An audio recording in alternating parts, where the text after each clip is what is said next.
So Dr. Carrington is a registered psychologist who has been living the dream of practicing psychologist since 2005. She's worked in Nova Scotia and the Alberta Children's Hospital here in Calgary. Her family then moved to Oath to raise their children.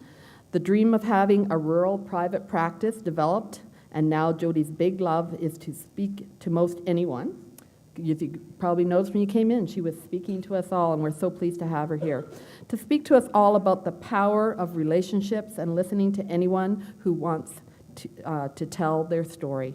Jody's learned the power of relationship, empathy, connection. She has learned that these are important for anyone who might want to understand their story and shift it in some way, or heal in some way, or repair it in some way, or change their story once and for all, so that their next chapters as teenagers, spouse, parent, or friend can be better. Jody has worked with adults and children as well as families. So at this point, if you'd please join me in welcoming Dr. Jody Carrington. How are you friggin' doing? Huh? You are out with blue cheese, fruit, and no children. For some of you, it's a date night. Huh? Holy mother, I am so excited to be here tonight because I don't have my children either, which is really so one of the best parts of my whole day. This sounds a little marbly. Are you okay? Is it better if it's down here? No. All right, I'm gonna do my best. Okay. It is such an honor, a pleasure for me to be here tonight. I'm going to tell you a little bit about how this whole thing started, and then we're going to spend some time. If you have any questions, write them down. We're going to make some time at the end of today to talk a little bit about anything you want to ask me about, almost anything you want to ask me about. So I actually did a lot of work in Calgary. Some of my children's hospital loves are here, where we tried to change the world there for a short period of time. But where I grew up was Viking. Does anybody know Viking, Alberta, Canada? Woo! No? Okay. So home of the Sutters. This is our claim to fame, home of the Sutters. And that's about all. The Kinsella gravel pits are near. So listen, I knew I wanted to be a psychologist really early because I was inspired by a teacher. Grade 10, graduating class of 28, that we started together and we ended together. And it was in grade 10 that one of the most popular kids in our class was killed. And his name was Neil. And we had a teacher then, our guidance counselor, whose name was Holly Nordstrom, who made us all believe it was going to be okay. And she kept us connected to Neil's parents. She kept us connected to each other. And it was in that moment that I thought, that's what I want to do. I want to make people feel the way that she made us feel at 16 years old, that we were going to be okay in one of the biggest moments of our lives.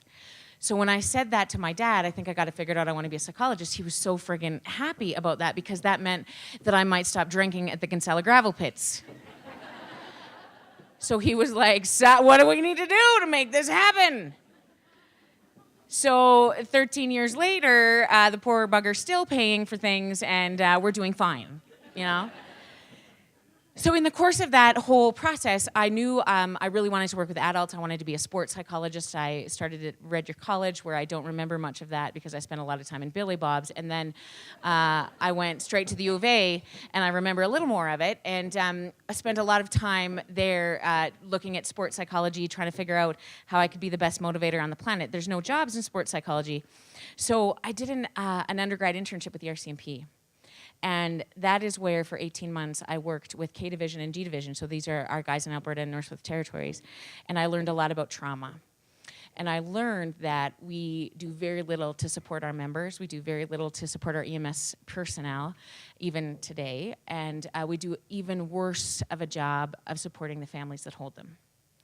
And we struggle quite often in trying to figure out how we assist these people that we put in positions of helping us every single day to be better. And we keep pouring resources into them, and I think that's a massive mistake. I think it's the people who hold them that need the support. And so in that learning, when I did my residency in Nova Scotia, they said you have to do a rotation with kids, and I said I don't like kids. And they said, too bad, you have to. So I did, and I fell in love with the little buggers. Do you know how this happens?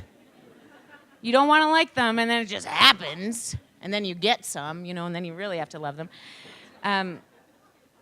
So when I was there, I did a lot of rotation, or I did actually a postdoc with kids, and I learned that we know even less about kids and trauma.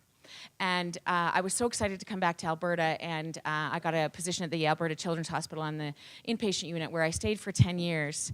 Hi, there's my SLP. Look at all of you. There, in those 10 years, I learned more from those kids and families than I could have ever learned in grad school. I learned what trauma looks like. I learned what brokenness looks like. I learned what disconnection looks like. And I spent a lot of time holding a lot of babies. And when they're at their worst states. We started there doing a lot of things from a very behavioral way. So 15 years ago, there was a lot of taking things away, putting kids in hospital pajamas. Show me when you're ready was our favorite statement. Yeah? The idea being that when you can figure out how to regulate emotion, when you can figure out to tell me what's wrong with you, then I'm going to help you. Until you get to that point, it's kind of up to you to figure that out, okay? So much of that for us, for many of us, and we were young on that unit, said, this doesn't feel right. Why? You can't reward a kid enough to make them change behavior. This just can't be. This is the center of excellence. What are we doing? Yeah? So we spent a lot of time talking about emotional regulation, connection. Yeah? What are we missing in that piece? Because it turns out, when we think about the behavioral model, it's all based on a rat. Pavlov, Skinner, they came up with this idea. It's really friggin' lovely, right? Like, watch what happens when you shock a rat. They stop their behavior. Son of a friggin' gun. This is brilliant. What happens when we feed them a pellet? Oh, they do more. Cool. Let's try that with dogs. Well, it works. Okay, let's base the entire education system and every parenting program on that. Okay, that's a good friggin' idea. What we failed to remember is that dogs and rats don't have a prefrontal cortex to make sense of the world, but we were like, it's all right. It works better. Let's just do it, okay? And now we're in this position of trying to understand why it doesn't work. Why you can't take away enough from a kid to get them to regulate emotion or change their behavior, huh? We wonder why that might be a problem. And so in the course of that time at the Children's Hospital, we were like, I think there's got to be something different. So we started talking about relationship and connection, and it freaked psychiatry out completely. You remember this? But we kept talking it because we were young and we had nothing to lose. And it was during that time that I met my husband, who's also old. And he feeds cows for a living. Like, how hard can that be? I don't know. I'm sure it's very hard. And it's delightful. And so we get married, and he said we should probably be parents, and so we get one. We get a kid, and he's lovely. And I really think that working on a locked inpatient unit is way friggin' easier than being a parent. Because as a child psychologist, I thought you were supposed to know what you're doing. Yeah, I didn't. It was awful. I hated it. So Aaron said, I think you better go back to work. And I said, you're right. So I loved that. Went back to work, and then he put twins in my belly at 36. Okay? Right? Does anybody own twins? You see, sister, we can drink together. I feel like tonight they should. Anyway, never mind. So, does anybody have triplets? Because then I'll pay you money, like, to go on a vacation. So we get these children. I'm having a near psychotic break. I don't understand how you deal with this. My Aaron looks at me, my husband, and he's like, oh, this is getting really bad. And I'm like, you think? He said, I know what will help you. Let's move closer to my mom. Not even lying. And I was fully medicated at the time, and I woke up in Olds. In my mother-in-law's basement where we lived for 6 weeks. Anyway, so there was great, and she really started to tick me off. So let me just give you the caveat, because she always asks me to say this, that I love her now, okay? And that if Aaron and I ever get divorced, which we won't because we're Catholic, but in case we do, that I will marry her because I love her. But at the time I didn't, because she would say things to me like, Jode, I don't know why you're struggling so much. You know, like when I gave birth to your husband, I mean, I was picking apples. the day before on a ladder. And I popped them out, and I came home, and I baked pies for the farmers with the apple. Good for friggin' you know what I mean? It's a different time now. And don't ever, let me tell you this is a little tip for free. If you have not had 2 kids on the same day, you are not allowed to say to anybody, I know what it's like to have twins, okay? This is a little important thing you're just gonna have to remember, because she said to me, she had boys that are 11 months apart. Yeah, so she, dude, I did it. So as we're breastfeeding in the middle of the night, she's not, because that's weird, but I'm doing it. She's supporting this process. She's telling me about what's happening in their classrooms because she's an EA. You know an EA? Anybody met an EA? Yeah, they like to tell you how to raise kids. They're the expert on children. Have you ever met an EA? Yeah, as they should be, because the only reason they're hired is for who? The kids that struggle the most. EAs are going to save the planet, which is why we need to spend more time looking after our EAs. So if you have a kid with an EA, you need to bring them snacks tomorrow, okay? We'll talk about that in a minute. Okay, so anyway, but she was kind of an old school EA, and she was talking to me a lot about the kids that are struggling in her classroom and what they were doing. So they were taking away recess, and they were putting them in the hallway, and they were doing these things to try to help these kids make better choices, yeah? And that makes my heart hurt. And so I said, because you're such a friggin' expert in parenting, let me tell you a little bit about what we learned at the Children's Hospital. Do you think I could come in and chat to your colleagues, like I'll bring snacks, about emotional regulation and connection? Would that be helpful? And she's like, yes, that would be great. Let's do it. I think they heard I swore quite a bit, and so they brought in the superintendent just so I wouldn't corrupt staff. They said she would just happen to be in town. I doubt it. She was a direct hit to be there.